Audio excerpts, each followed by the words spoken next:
새롭게 하소서. 만나고 싶은 사람, 붙잡고 싶은 순간. 7번째 방송을 시작하겠습니다. 저는 진행을 맡은 이명아입니다. 오늘도 아주 귀한 분을 모셨습니다.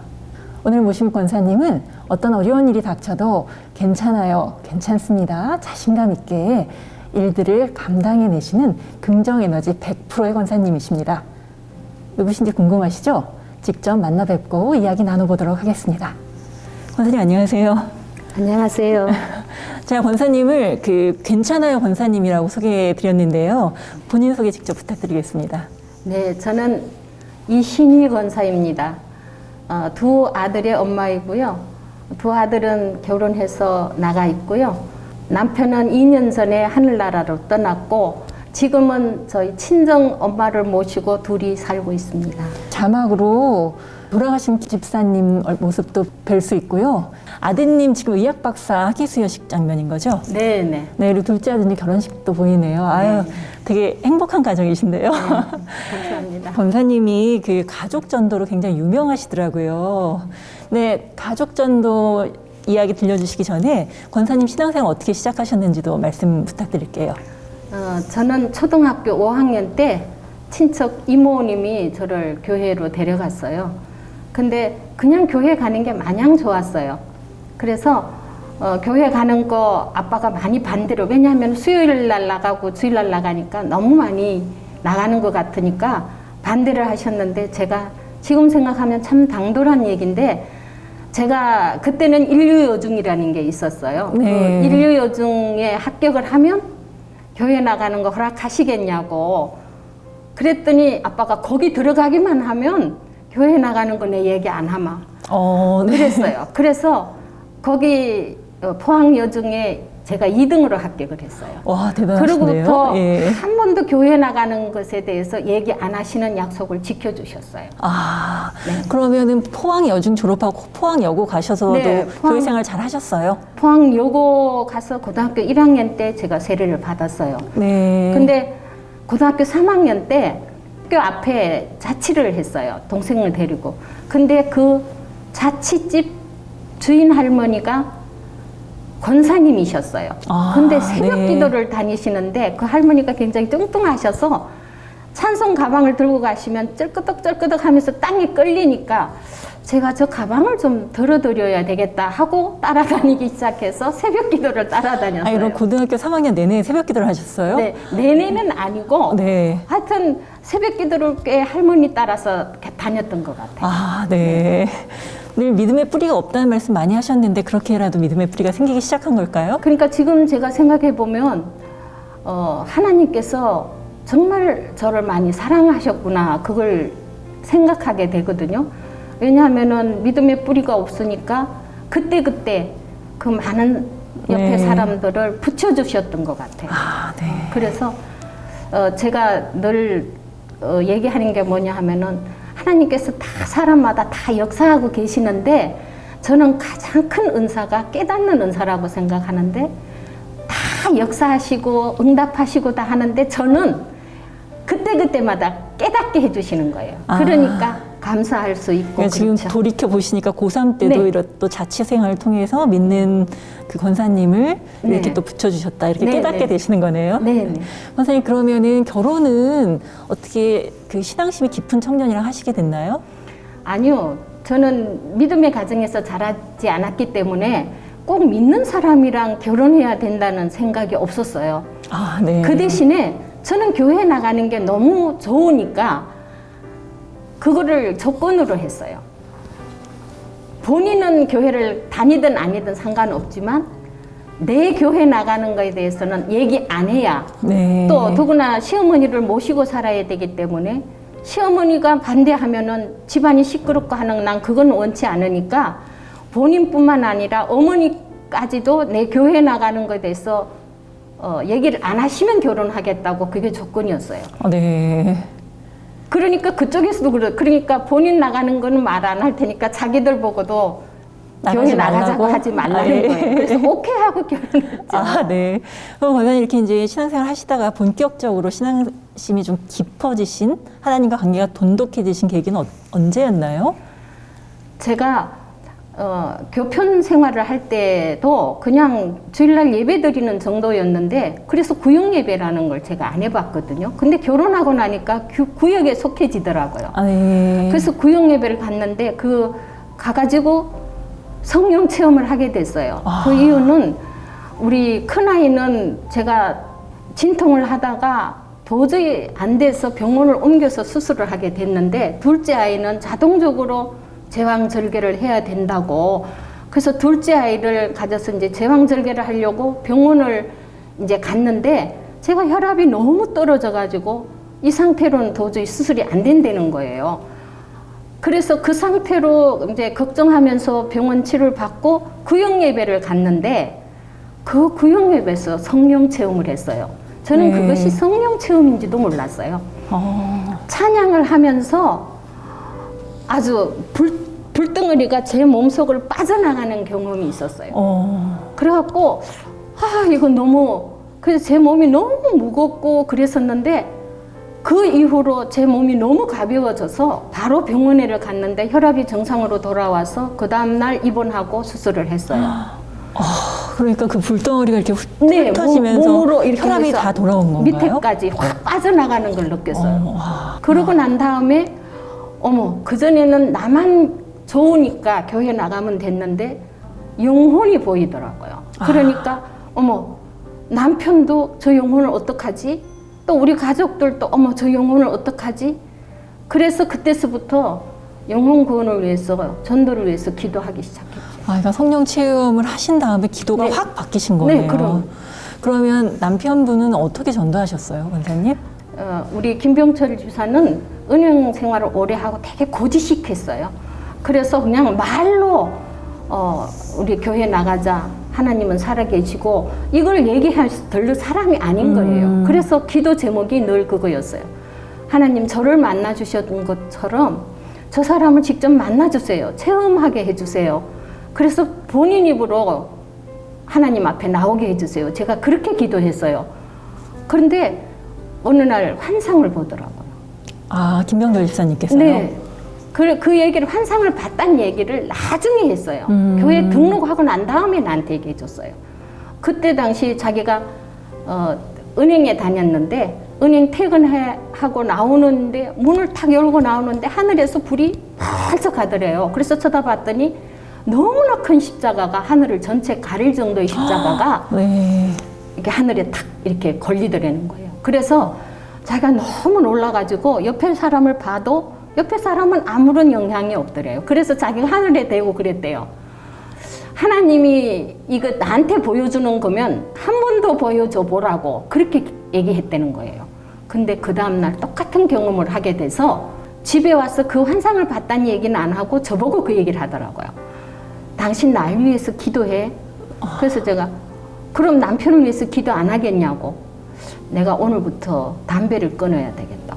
그때가 10월 달쯤이었는데 12월 달까지 담배를 끊었어요. 그리고 1월 첫 주부터 교회를 자기 발로 등록해서 다녔어요. 참 대단하시네요. 교회 가기 전에 담배는 끊어야 된다고 생각하신 거네요. 그러게요. 그것도 정말 대단하시고요. 그래서 이제 시어머니도 이제 제사를 안 믿는 사람들은 제사가 제일 문제잖아요. 그렇죠. 예. 그래서 저기 김병철 집사도 그 해를 제가 잊을 수가 없는 게 1월 1일 날 마지막 제사를 드리고 1월 4일 첫 주에 교회 나가겠다고 엄마에게 일방적으로 통보를 했어요. 저는 한마디도 안 했어요. 아들이 엄마에게 통보를 했어요. 그랬더니 우리 어머니도 그러면은 첫 번째 제사를 하는 걸 보고 내가 나가겠다. 그때서부터 어머니 위해서 또 기도했죠. 어머니 성령의 아빠를 보여주셨던 것처럼 우리 어머니에게도 보여주세요. 그랬더니 우리 어머니는 밤마다 꿈에 시달렸대요. 그래서 당신 입으로 나 교회에 데려가라고 얘기하셔서 어머니 발로 걸어 나오신 거예요. 선생님 근데 또 친정어머니하고 동생들도 다 전도하셨다고요? 친정은 딸 넷의 아들이 하나인데 우리 위로 언니가 있고 제가 둘째 딸이에요. 근데 제 밑으로 동생 셋을 제가 교회를 데리고 다녔어요. 그래서 남동생은 잘 모여지지 않는데 딸 셋이서 친정 엄마 아버지를 위해서 기도했어요. 그래서 결국은 아버지도 세례를 받고 돌아가시고 저희 어머니도 세례를 받으시고 지금 교회는 못 나오시지만 기본적인 믿음은 있으세요. 그렇죠. 지금 네. 너무 연로하셔서 거동이 불편하신 거죠. 다리에 힘이 없어서 네. 걷지를 못하셔요. 아, 권사님, 근데 이렇게 들으면 너무 좋지만 사실 가족을 전도하는 건 굉장히 어려운 일일 것 같거든요. 그 말씀을 선포한다고 받아들여지는 않으시잖아요. 굉장히 섬기는 노력이라든가 다른 노력도 많으셨을 것 같아요. 네, 저는 그런 생각이 들더라고요. 왜냐하면은 안 믿는 집에 시집을 와서 제 입으로 내가 교회 나가는 거 말하지 마시오 하고 왔는데 제가 뭔가 잘못하면 저 욕먹는 게 아니라 하나님 예수 믿는 게 저 모양이야. 그러면 하나님 욕먹이는 게 되잖아요. 그러니까 내가 전도는 못할지언정 내가 이 전도 길을 막아서는 안 되겠다는 생각이 들어서 그러니까 하나님께서 참 많이 참게 해주시고 기다리게 해주신 것 같아요. 선생님, 근데 이렇게 기도 생활 이제 오랫동안 해오셨는데 권사님의 어떤 경험 속에서 가족 구원 말고도 하나님 이거 확실히 응답하셨구나 이런 에피소드도 있을 것 같아요. 그 말씀도 좀 해주세요. 예, 저는 개척교회를 섬길 기회가 있었는데 그때 사람이 없으니까 저한테 재정이 왔어요. 저는 그때 제가 하나님 이거 못하겠어요 그랬는데 목사님이 그 얘기를 하시더라고요. 하나님의 일은 하나님이 하시기 때문에 그냥 기도하면서 하시면 된다고. 그래서 전에 제가 성령 체험을 했고 그쵸. 또 여러 가지 예. 경험을 했기 때문에 그럼 저는 하나님 빽만 믿어요 그러고 했는데 재정을 맡아보니까 정말 그 나가야 될 돈이 그거는 어떻게 줄일 수 없는 거잖아요. 근데 수입은 딱 정해져 있고 그래서 예산을 짜는데 11조 이런 거는 많이 늘릴 수 없으니까 도저히 그래 관리비, 임대료, 목사님 사례비 이런 거는 필히 나가야 되니까 그 예산을 잡는데 나머지 몽땅 다 수입 예산을 감사 헌금으로 잡았어요. 네. 그러니까 11조 헌금보다 감사 헌금이 2배인가가 많았어요. 그랬는데 그렇게 정해놓기만 하니까 안 되겠잖아요. 그래서 새벽마다 가서 기도했어요. 하나님, 가정가정마다 감사의 제목이 넘쳐서 감사 헌금이 넘치게 해주시고 새벽 기도에 다른 교회에서 우리 교회 오시는 분들도 네, 있었는데 네. 그분들에게도 감사 헌금 우리 교회로 바치게 해주세요. 그런데 마지막 그때 때때로 목사님 사례비도 제때 못 드리고 네. 또 임대료도 막 제때 못 드리고 했지만 12월 결산에는 돈이 남았어요. 그 체험을 제가 철저히 정말 하나님께서는 너무나 이렇게 정확하게 하시는 분이구나 그때 체험을 했죠. 정말 대단한 체험이신데 저는 또 권사님이 그렇게 기도하신 것도 굉장히 큰 은혜가 되거든요. 어떻게 딱 그렇게 구할 수 있는지 그런 지혜는 또 어디서 왔는지도 되게 감동스럽네요. 근데 제 생각에는 뭐 기도를 잘하고 이거 못하고 그게 아니고 네. 정말 순수하게 기도했던 것 같아요. 왜냐하면은 하나님이 해주실 걸 내가 너무나 잘 알기 때문에 그냥 달라고 한 거예요. 그랬는데 제가 생각할 때 하나님께서 모든 사람에게 다 그렇게 응답하시고 계시다고 저는 생각이 돼요. 그러는데 단지 저는 그걸 깨닫는 거예요. 네. 이거 하나님이 해주셨구나 하고 그래서 저는 누구에게도 얘기를 하죠. 저는 하나님께서 특별한 은사를 주셨는데 저는 깨닫는 은사를 주신 것 같다고 네. 그 얘기를 하죠. 권사님, 그러면 이제 그 김 집사님 그 사업이 어려워지시면서 경제적 어려움도 많이 겪으셨을 거 아니에요?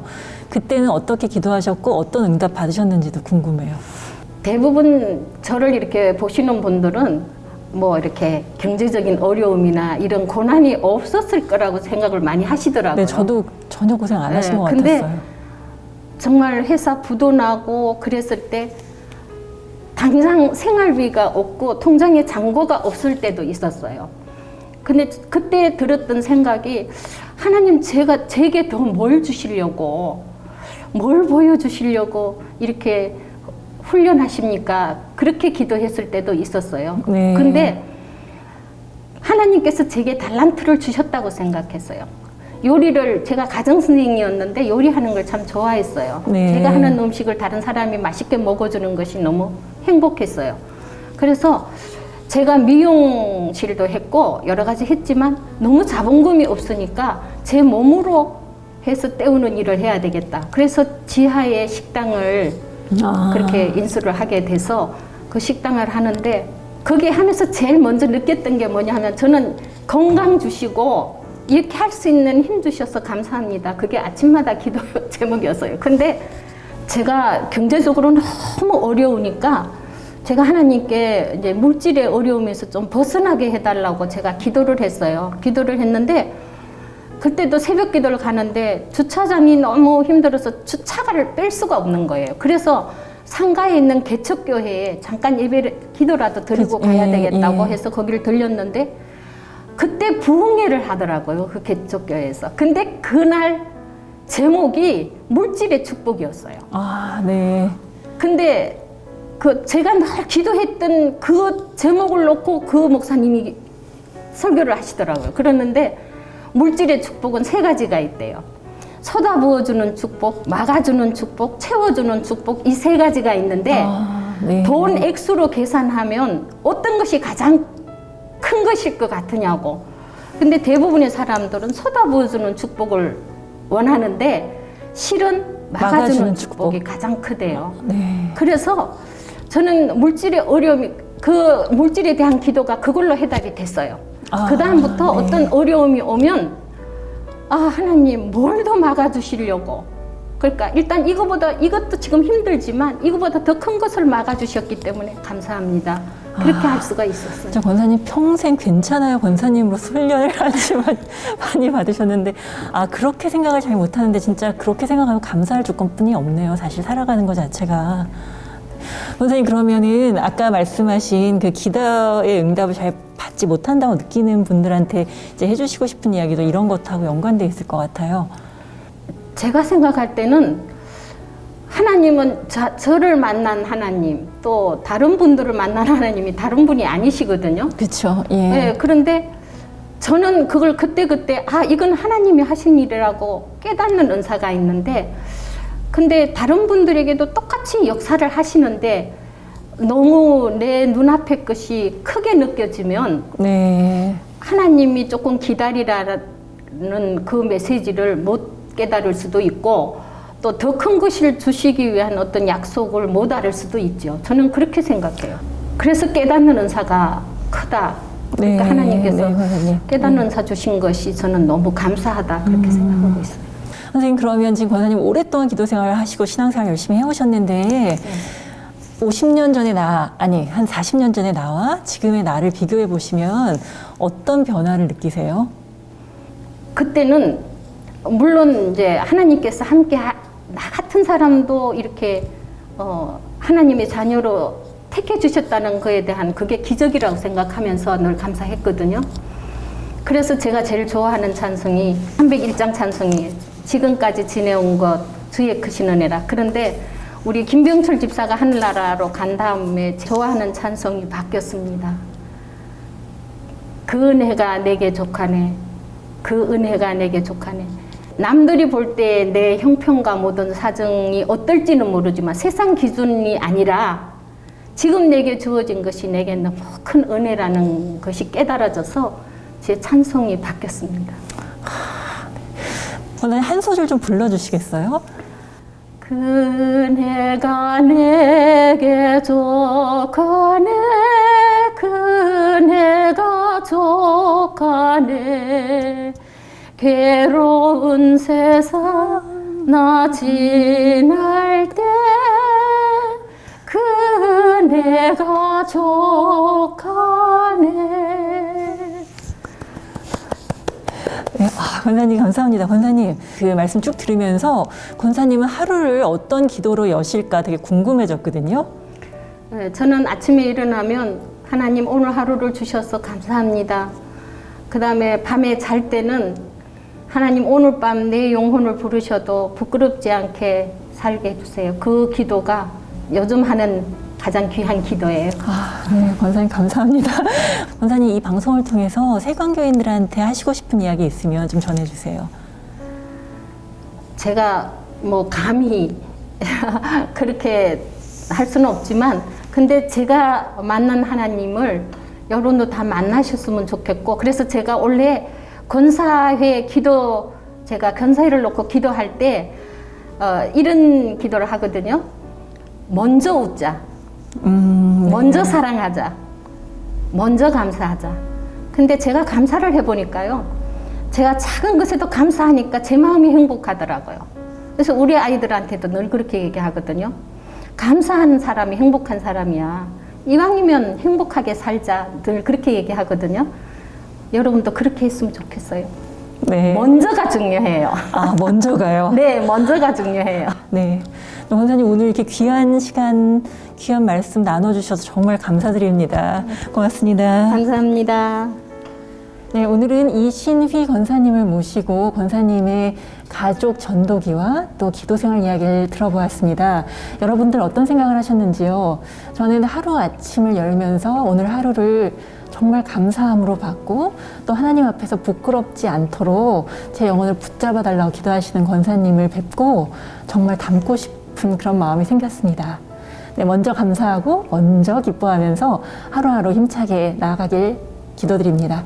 새롭게 하셔서 만나고 싶은 사람 붙잡고 싶은 순간은 다다음 주 넷째 주 목요일에 다시 찾아뵙겠습니다. 경청해 주셔서 감사합니다.